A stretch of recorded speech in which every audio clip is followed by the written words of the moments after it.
जाओ जाके कब्रिस्तान वालों से पूछो, एक मौलवी तड़प के कह के गया, तड़पा के कह के गया, रुला के कह के गया, रो के कह के गया, दुनिया भी धोखा, दुनिया का मालो मता भी धोखा। अम्मा तू दस, माँ के पेट में जब मैं था, मैं रोजाना सुना करता था मैं बच्चे नू डॉक्टर बनाना है, मैं बड़ा आदमी बनाना है, दोनों हाथों में पैसे कमा कमा के माँ को ला के देगा। माँ मैंने पगोड़े में पैसे की अहमियत को सुना, अम्मा जान तेरी कोक में पैसे की अहमियत को सुना। मौलवी साहब गलत कहता है, पैसा धोखा, दुनिया धोखा। तू बता अम्मा जान पैसा कैसा? अब्बा जान तू बता तो सही। अब्बा जान स्कूल से छुट्टी करता था, कितने चमाट मारा करता था, 1-2 नंबर कमलाया करता था, कितने अब्बा जूते मारा करता था। अब्बा जान तू भी कहता था कोई कुछ पढ़ लिख ले तेरे काम आएगा, कित्थों पैसे कमाएगा, कित्थों जिंदगी गुजारेगा, दुनिया सारे पैसे दिए। खुदा की कसम अगर तेरे पास कान हो तो तेरा बाप भी कब्र में चीखेगा, तेरी अम्मा भी कब्र में चीखेगी और कहेंगे जा मस्जिद में चला जा, मौलवी की बात को सच मान ले।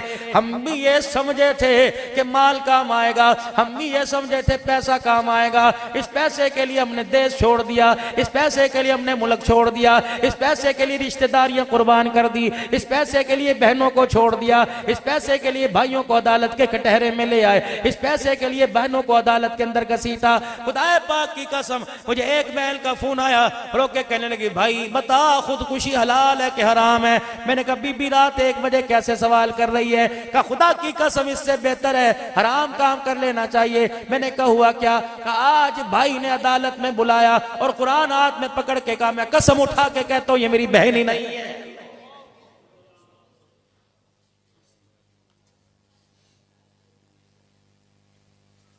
कितने दिन खाएगा दसो, कितने दिन जमीन वरतेगा? इतनी लेके जाएगा जितनी दादा लेके गया, इतनी लेके जाएगा जितनी परदादा, 1 इंच भी ज्यादा नहीं लेके जाएगा। छोड़ दो खुदा की कसम, अल्लाह ना करे अगर किसी के दिल के अंदर ऐसा बला है को सारी मैं ले लूंगा और दे दो भाइयों को, कब तक खाओगे? अल्लाह वो कुर्बानी दो जो मदीने के अंसार ने कुर्बानी दी। वो कोने में साहब खड़ा है, हाँ भाई ओ वीरा ओ भरावा की गल है? कहने यार आज मजदूरी नहीं लगी, खाली हाथ घर जाते शर्म आती है। खुलो जा, अंदर गया आटे का थैला ले आया, ये क्या है? का आज का भी आटा घर में मौजूद है, कल का भी आटा घर में मौजूद है, कल वाला तुझे दे दिया। अल्लाह अकबर। रहमत वाले नबी ने फरमाया जो भूखे को खाना खिलाएगा मोहम्मद करीम जन्नत में लुकमे बना बना के उसे अपने हाथों से खिलाएगा।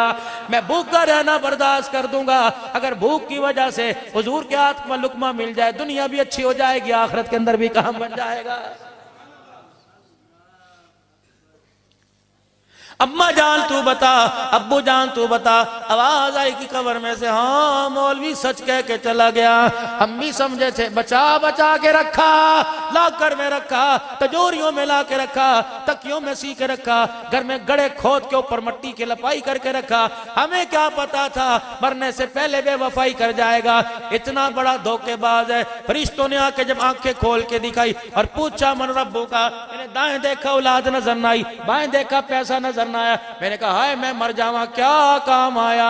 फरिश्तों ने पहला सोटा मारा, कहा जा तेरी कब्र पर जो आके खड़ा हो उसे कह जिस तरह हम गफलत की जिंदगी गुजार के आए तू भी गफलत की जिंदगी गुजार के ना आना। अल्लाह रब्बुल इज्जत की कसम है कब्र में पैसा काम नहीं आता, बल्कि इस कब्र वाली मार्केट में प्यारे नबी का तरीका काम आता। वश्तरो भी समनन कलीला, जिसे थोड़े से पैसों पर बेच दिया आज 30 रुपए पे बेच दिया, 30 रुपए पे।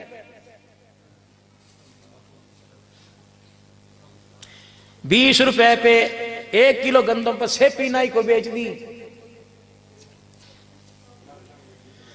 मैं तो उस आदमी को अक्लमंद कहता है कोई नहीं जो चेहरे वाली चीज को नाली में फेंकता है, पैर वाली चीज को सर पे नालैन को लगाता है। अक्लमंद है? मौलवी साहब आप ही बताओ क्या आदमी अक्लमंद है? हुजूर के नालैन को माथे पर लगाए, दाढ़ी को नाली में फेंक दे। वो सोचो तो सही यार, तुम मुझे गुस्ताख ना कहना, मैं सही कह रहा हूं। अल्लाह ने मेरे नबी का नाम, सारे उलमा इकराम बैठे, अल्लाह ने मेरे नबी का नाम अर्श के माथे पे लिखा मुहम्मदुर रसूलुल्लाह। तो नबी का जूता बना के उसके अंदर हुजूर का नाम लिख रहा है। तुझे पता नहीं कितनी बड़ी तौहीन की। जूता जूता ही होता है, कुरान कुरान ही होता है। खुदाए पाक की कसम है, अल्लाह अकबर, कुरान मेरे अजीजों जन्नत के दरख्तों के पत्तों पे लिखा गया। तू नबी के जूते में कुरान लिख के आज के रसूल कैसे बन रहा है? अगर कुरान इतना बेअहमियत होता, खुदा की कसम ताइफ की गलियों में कमक्के का दुर्रे यतीम तुझे मुझे मार खाता नजर ना आता।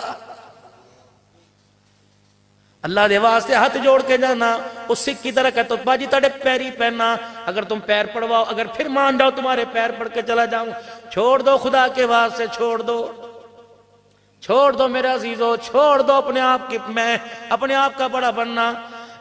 कराची के अंदर एक सेठ साहब ने अपने बेटे की शादी की, बहू लेके आया, अगले दिन वलीमा था, इशा की नमाज पढ़ी, मौली साहब वलीमे पे चलिए, मौजिन साहब वलीमे पे चले, कारी साहब वलीमे पे चल, 3 आदमियों को घर लेके आया, खा घर के दस्तरखान पे बिठाया, आलू की भाजी और रोटी का जी खाओ। मौली साहब कहने लगे जे इतने खा लेते शादी हाल की खावांगे, उन्होंने कहा यही शादी हाल है, ये खाना है। उन्होंने कहा जी साहब खैर होए है की, असते कदे मरन ते आलू नहीं खाते तो ब्याह तो सानू आलू खवांदा पे।